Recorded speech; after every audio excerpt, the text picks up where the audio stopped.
las mañanas, antes de las 9, don Adriano estaba en el aula, saludando de forma enérgica a sus alumnos, con paso acelerado y ese aspecto de profesor chiflado, que era en él tan característico. Camisa abotonada al cuello, con alguna mancha de tinta en su bolsillo, del que asomaba un pañuelo de tela, pantalón a la altura de las pantorrillas y calcetines de colores distintos eran elementos inconfundibles de su indumentaria.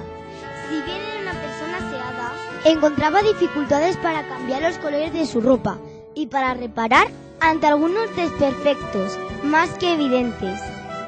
No en vano, cuando con motivo de la ceremonia inaugural del curso peinaba con su raya al lado, utilizando brillantina, solía decir con sorna: ¿y yo con estos pelos? Como era habitual, don Adriano traía algún instrumento útil o cachivaches que le servía para ilustrar sus lecciones, para explicar los conocimientos a través de sencillos experimentos, para apoyarse en la realidad misma, como a él le gustaba decir. En esta ocasión, era una caja de madera. Un zumbido persistente se escuchaba en el aula. Todos en el aula miraban en todas direcciones, buscando de dónde provenía el zumbido. Los sonidos se amplificaban por encima de los alumnos y estos giraban de forma repentina sus cabezas. En ese momento, don Adriano, viendo la agitación de su alumnado, comprendió el problema. No os preocupéis, exclamó el maestro. Es una abeja. Hoy os quería hablar de las abejas y por este motivo he traído una colmena. El mundo de las abejas es apasionante y de su comportamiento podemos obtener enseñanzas muy interesantes.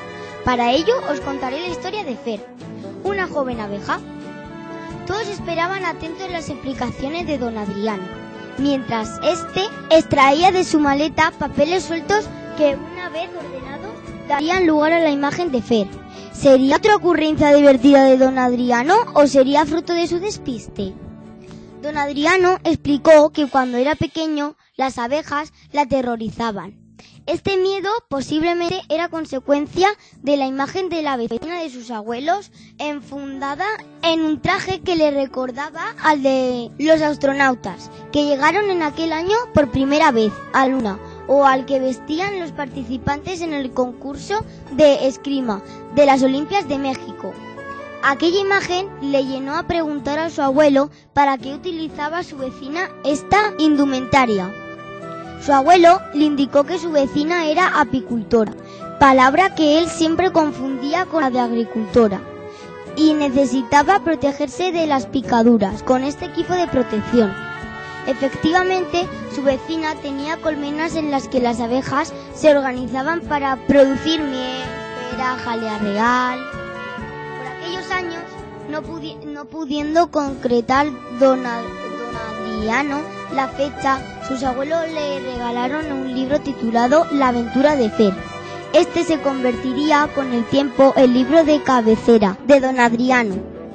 No en vano, desde hace años lo utiliza en sus clases para aprovechar la historia de la abeja más emprendedora entre todas las abejas del reino animal, Fer. Antes de encontrar la historia, entre todos los alumnos ayudaron a don Adriano a organizar los papeles para formar la imagen de Fer. Tras reconstruir la imagen de Fer, don Adriano nos invitó a leer en clase La aventura de Fer. Esta es la historia y este su relato. En una colmena situada a las faldas de la montaña del Pirineo catalán, en la comarca leridana Noregua Sergia Nord, habitaba Fer. Fer es una abeja social melífera, obrera que recorre de forma incesante la colmena y sus aledaños en busca de miembros y de su comunidad. Está preocupada porque apenas una decena de abejas ocupan la vieja colmena de madera. Entre estas abejas vive aún la abeja reina, su abuela doña Perfe. A esta le pregunta incesantemente el porqué de esta situación. ¿Por qué la colmena apenas cuenta con abejas y qué ha sido del resto de las abejas? Doña Perfe le indica que intenta en la actualidad encontrar soluciones y que esta situación afecta a otras colmenas. La abuela explica a su nieta que es necesario buscar información para recuperar la actividad de la colmena y para ello diseña un plan de cara a las próximas semanas. Querido Fer, parto a la provincia de Córdoba, más concretamente a la ribera del río Guadiato, donde nos reuniremos abejas reinas de la península para intentar buscar soluciones a este gran problema. ¿Puedo ir contigo? No, pequeña, a esta convención asisten abejas reinas cordobesas, de Los Pedroches y Alto Guadiato, sevillanas, de la fértil comarca de Gran Vega, las vecinas abejas de la comarca taranconense, de Alt Camp Conca, de Barberá, y a Hinoja, de la comarca conquense de la Manchuela. A ninguna de ellas le acompañan miembros de su colmena. Por favor, abuela. No, Fer, sería más útil que aprendieras otras experiencias. Para ello, debes acceder al escritorio del hijo de Doña Abdi, nuestra apicultora. Sobre él, encuentra el libro titulado ¡Qué buena idea! Conocerás grandes inventos que surgieron por la inquietud de sus inventores o por la búsqueda de soluciones ante necesidades diferentes. Al entrar en la habitación del pequeño, ten cuidado con los agentes tóxicos que expulsa el insectador. Comprendiendo la tarea encomendada, Fer acompañó a la abeja reina Doña Perfe a la salida de la colmena.